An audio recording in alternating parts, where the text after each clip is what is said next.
देखिए, मैं समझती हूँ जो इंडस वाटर ट्रीटी है, इसको जो सस्पेंड किया है गवर्नमेंट ऑफ इंडिया ने, मेरे हिसाब से अनफॉर्चुनेट है। खासकर जब उमर साहब जो हमारे वजीर आला हैं, वो जानते हैं कि अभी जंग के दहाने से दोनों मुल्क वापस आए हैं और उसमें अमेरिका को इंटरवीन करना पड़ा। हमारे कई लोग यहाँ शहीद हो गए हैं, कई जो हैं गांव के गांव उजड़ गए, घर बर्बाद हो गए। इतनी तबाही के बाद अब थोड़ा सा सुकून हो रहा है। तो ऐसे में ये कहना है कि तुलबुल जो है वो उसको बराज को बनाएंगे चूंकि इंडस वाटर ट्रीटी अब सस्पेंड हो चुकी है, तो मुझे लगता है ये एक प्रोवोकेशन है। हम कहते हैं किसी तरह से हमें यहाँ सुकून हो जाए, आराम हो जाए, तो ऐसे में मुझे लगता है हमें वो बात कहनी चाहिए जिससे अमन बढ़े, वो बात नहीं कहनी चाहिए जिससे प्रोवोकेशन हो और जंग जैसे हालात फिर से दोबारा हो जाएं। और दूसरा, उमर साहब कहते हैं कि हम इस पे पावर प्रोजेक्ट बनाएंगे, मगर उमर साहब भूल गए जब वो दिल्ली में बीजेपी में वजीर थे और फारूक साहब यहाँ के वजीर आला थे 2000 में,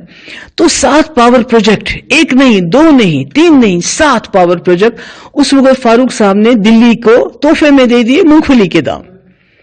तो अभी भी हमारे पास ऑलरेडी इतने पावर प्रोजेक्ट बने हुए हैं, हमारे पास इतना पानी है जिसको ना हम इस्तेमाल करते हैं, ना वो बिजली हमारे काम आ रही है, पूरे मुल्क के काम आ रही है, मगर हमारे काम नहीं आ रही है। तो ऐसे में मैं समझती हूं कि उमर साहब का ये कहना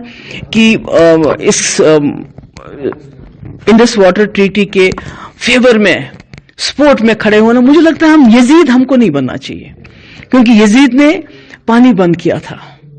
बच्चे उसमें मारे गए थे, इतने बच्चे शहीद हो गए उस वक्त, और आज वो फिर उस शायद तवारीख को दोहराना चाहते हैं। तो मैं समझती हूँ ये बहुत गलत है, ऐसा नहीं होना चाहिए,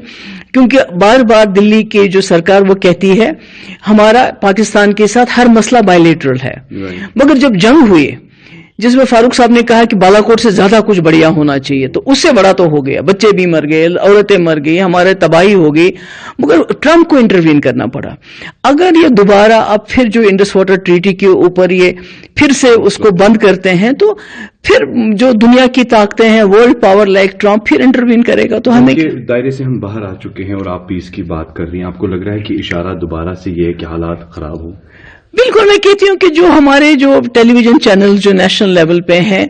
वो मुझे लगता है उनके यहाँ मातम है कि ये जंग क्यों बंद हो गई, क्योंकि उनकी टीआरपीज बढ़ती थी। तो कहीं ना कहीं जो उमर साहब का बयान है वो भी प्रोवोकेटिव है कि हमें तो अब आग को बुझाने की कोशिश करनी चाहिए, आग लगाने की कोशिश नहीं करनी चाहिए। मैं समझती हूँ कि इसमें नई दिल्ली को भी सोचना चाहिए, रिव्यू करना चाहिए अपना डिसीजन,